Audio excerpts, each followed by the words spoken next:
일본의 군사력에 대한 공포심을 이야기하는 경우에서 가장 많이 등장하는 게 바로 일본의 해군력입니다. 맞습니다. 일본 해군은 우리 해군에 비해 상당한 차이로 강합니다. 우리는 북한 때문에 육군에 거의 다 몰빵한 케이스라 혼자서 거의 유럽 전체와 맞짱을 뜰 수 있을 정도의 너무도 비정상적인 수준으로 강한 육군을 보유하고 있는 반면 일본의 경우 국방력의 거의 대부분을 해군에 투자한 경우이기 때문에 일본의 해군은 대한민국 해군보다 매우 강합니다. 일본의 강한 해군력에 대해 이야기할 때마다 나오는 그 이지스함을 우리는 현재 3척을 가지고 있는데 일본은 모두 8척을 가지고 있습니다. 그 외의 대형 구축함들도 일본이 우리보다 그 숫자가 상당히 많습니다. 하지만 전쟁은 이지스함만 가지고 하는 게 아니며 숫자만 많다고 무조건 이기는 싸움도 아닙니다. 이순신 장군은 하루의 절반을 누워 있어야 할 만큼의 끔찍한 지병에 시달리는 고장난 몸을 이끌고 한양 정치가들의 계속되는 견제와 중상모략도 모자라 그동안 정성껏 만들고 힘들게 훈련시켜온 배와 수병들을 7,000량 해전에서 모두 잃은 상태에서 판옥선단 12척과 겁에 질린 조선 수병들의 정신을 다잡아 끌고 나가 일본이 영흥까지 끌어모아 준비해온 133척의 거대 함대와 싸워 단 한 번도 패하지 않고 모두 승리하며 조선을 지켜냈습니다. 그리고 따로 다룰 기회가 또 있겠지만 대한민국 국군 그러니까 모육군은 말할 필요도 없고 우리 국방부와 공군 그리고 해군 또한 장기와 전략 그리고 인재와 기술력 모두에서 세계 최고 수준의 엘리트 집단이자 전력들입니다. 그 중에서도 특히 우리 한국 해군은 림팩 훈련에서 보여준 잠수함의 코스트 운용 능력만 보아도 마치 아웃복서의 신 이순신의 환생을 보는 듯 거대한 덩치와 숫자를 무의미하게 만들어버리는 신들린 전투력을 세계 군대 앞에서 보여주었습니다. 따라서 단지 일본이 우리보다 국방비가 얼만큼 많고 일본 해군이 이지스함과 구축함이 몇 대 더 있기 때문에 우리 해군은 몰살당할 것이다라고 말하는 것은 장비와 숫자 따위로는 결코 표현될 수 없는 우리 군과 우리 군인들의 능력에 대한 커다란 무지하지 신뢰입니다. 전쟁이 시작되면 우리 해군이 일본의 그 잘난 해군과 바다 한가운데서 만납정직하게 맞짱을 뜰 일은 절대 없습니다. 손에 총이 있는데 뭐하러 도끼든 적과 육탄전을 벌입니다. 우리에겐 현무 미사일이 있기 때문입니다. 채널명 인터넷 신문 구독과 알림 설정 진심으로 감사드립니다. 대한민국의 미사일 기술은 세계에서도 손가락 안에 들 정도로 최고 수준입니다. 지난 30년 동안에만 700조 원이라는 국방비를 쏟아 부어 만들어낸 대한민국이 괴물 군대에서 코와 함께 가장 살벌한 무기가 바로 현무 미사일입니다. 참고로 가장 최근에 개발된 현무사 미사일의 경우 사거리가 800km의 탄두 중량이 무려 있습니다. 그게 지상 1km 위로 솟구쳐 올라간 후 요격 자체가 불가능한 마하 10의 속도로 수직 낙하하며 적목표물을 향해 그대로 타격해버리기 때문에 전술핵급으로 분류되는 무려 1킬로톤의 어마무시한 파괴력을 발휘합니다. 당연한 이야기로 저기서 탄두 중량을 절반으로 줄이면 산술적으로 사거리는 1500km를 넘어가게 됩니다. 서울에서 도쿄까지 거리가 약 1100km입니다. 한국은 핵을 가질 수 없는 나라이지만 대신 핵동생쯤 되는 무기를 엄청나게 많이 가지고 있는 무서운 나라입니다. 한국군에게는 또 현재 개발 막바지 단계에 와 있는 현무3D라는 괴물 순항 미사일도 있습니다. 사정거리가 무려 3000km입니다. 세계에서 1500km 이상 급순항 미사일을 보유한 국가는 미국, 러시아, 이스라엘 그리고 우리 대한민국 군입니다. 그런데 그 기술력 이상으로 무서운 것이 바로 그 양입니다. 한국은 음식에 있어서 그런 것처럼 손이 크고 식탐이 엄청납니다. 우리 군에게는 밖으로 공식적으로 알려진 것만 총 6,000기가 넘는 미사일이 있으며 보유하고 있는 포탄의 양만 무려 800만 발입니다. 우리 덩치보다 10배는 큰 국가와 1대1로 싸워도 박살내버릴 수 있을 정도로 체급을 한참 넘어서버린 사기 수준의 전투력을 가지고 있는 나라가 바로 대한민국입니다. 그런데 거기다가 머리까지 좋습니다. 세계 전쟁사를 훑어봐도 한쪽의 무기가 말하자면 단검과 총 수준으로 비대칭적으로 차이가 나지 않는 경우 전략과 전술이 모든 차이를 만들어냅니다. 세계 최고의 IQ를 가지고 있을 정도로 머리가 좋은데 그 모든 능력들이 가장 극대화되는 전쟁에 있어 그 좋은 머리가 발휘되지 않을 리가 없습니다. 말하자면 한국군은 일종의 사기체입니다. 게다가 일본에 비해 우리에겐 이지스함과 구축함의 수가 적을지는 몰라도 대신 우리는 길이 500km짜리 초대형 항공모함 위에서 적에게 미사일 불벼락을 쉬지 않고 쏟아 붓습니다. 적과 너무 가까이 붙어 있어 기동할 필요조차 없는 6,000발의 미사일이 장전된 거대한 항공모함이 바로 남한입니다. 그래서 전쟁이 시작되고 나면 우리는 육지에서 일본 해군의 이지스함과 구축함들 그리고 일본 본토의 주요 공항들과 각종 군사시설들을 향해 수백 수천 발의 미사일을 발사할 것입니다.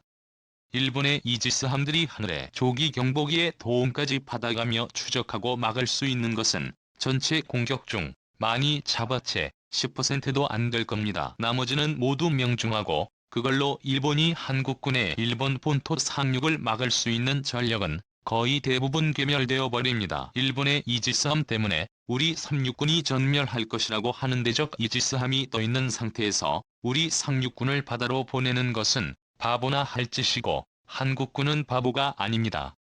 오히려 그 정반대입니다. 그리고 상륙함이 부족해서 못 간다고 하는데 일본 땅은 페리를 타고 가면 3시간이면 닿을 수 있는 아주 가까운 거리에 있으며 해양 대국 대한민국에는 무려 7,000척이 넘는 선박이 있습니다. 그 중에는 초대형 컨테이너선만 약 300대가 있고 초대형 자동차 운반선이 약 200대다. 그리고 대규모 상륙작전에 즉시 투입 가능한 대형 선박만 2,000척이 넘게 있습니다. 그래서 소나기로 일본 이지스함들이 정리되고 비행기로 적 후방에 우리 특수부대들을 떨궈 놓은 후 본격적으로 해병대와 우리 육군의 상륙작전이 시작되면 영국의 덩케르트 작전이 애들 물놀이처럼 보이게 만들 정도의 일사불란한 대규모 수송작전으로 불과 반나절 만에 일본 본토에 이미 몇 개 사단은 상륙시킬 수 있을 정도의 유연하고 뛰어난 자원응용 능력이 우리 군에게는 있습니다. 따라서 결론은 이렇습니다.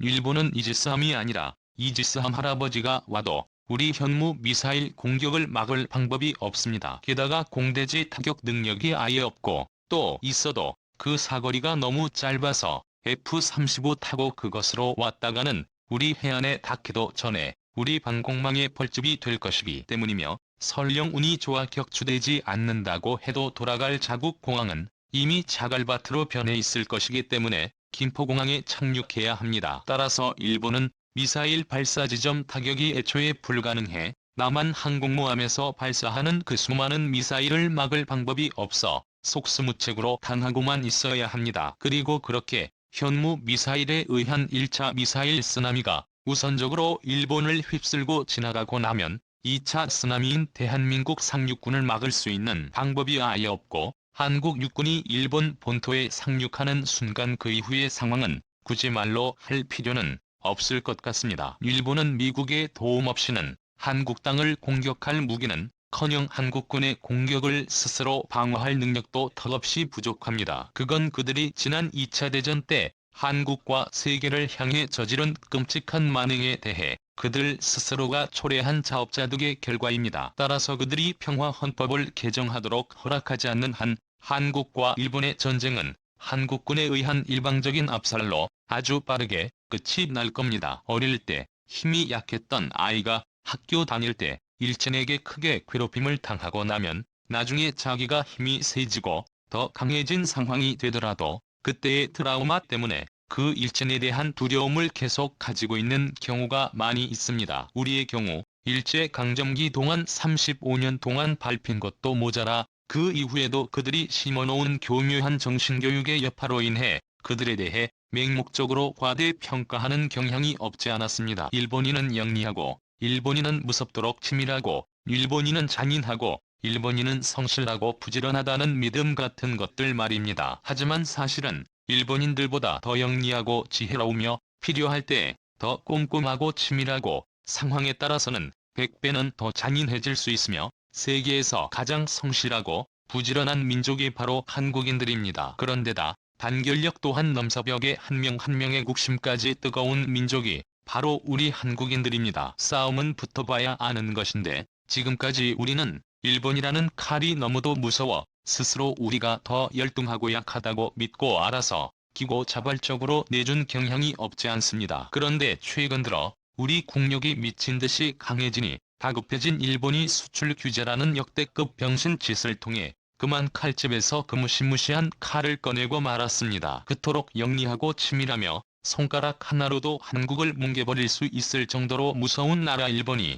그 칼집에서 빼어든 일본의 실제 저력을 일본이 한국 경제를 밟아버리기 위해 자신들이 가진 모든 힘과 전력을 끌어모아 드디어 뽑아든 그 허접한 골판지 칼을 우리 모두 직접 보고 겪었습니다. 군사력이라고 크게 다르지 않습니다. 자꾸 일본의 기술력 하는데 기술력과 그 기술을 실제로 전투력에 응용하는 능력은 엄연히 다릅니다. 그렇지 않다면 대학교 경제학 교수들은 지금 다 재벌이 되어 있어야 합니다. 만약 한국과 일본 사이에 실제로 전쟁이 벌어진다면, 그리고 제3국의 개입이 없다고 보았을 때, 그리고 북한이 우리보다 선수를 쳐서 먼저 일본에게 그렇게 벼르고 벼르던 미사일 불벼락을 써버리는 경우를 제외하곤 앞서 설명한 거의 그대로 전개될 것이라고 저는 혼자 그렇게 믿고 있습니다. 전쟁은 일어나지 않을 수도 있고 절대 일어나서도 안 되며 또 절대로 일어나지 않기를 바라지만, 만약 한국과 일본 사이에 전쟁이 벌어진다면 그중 한쪽은 아주 많은 빚을 한꺼번에 갚아야 할 겁니다. 끝까지 시청해주셔서 감사합니다. 채널명 인터넷 신문 구독과 좋아요, 알람 설정은 좋은 영상을 만드는 데 많은 힘이 됩니다.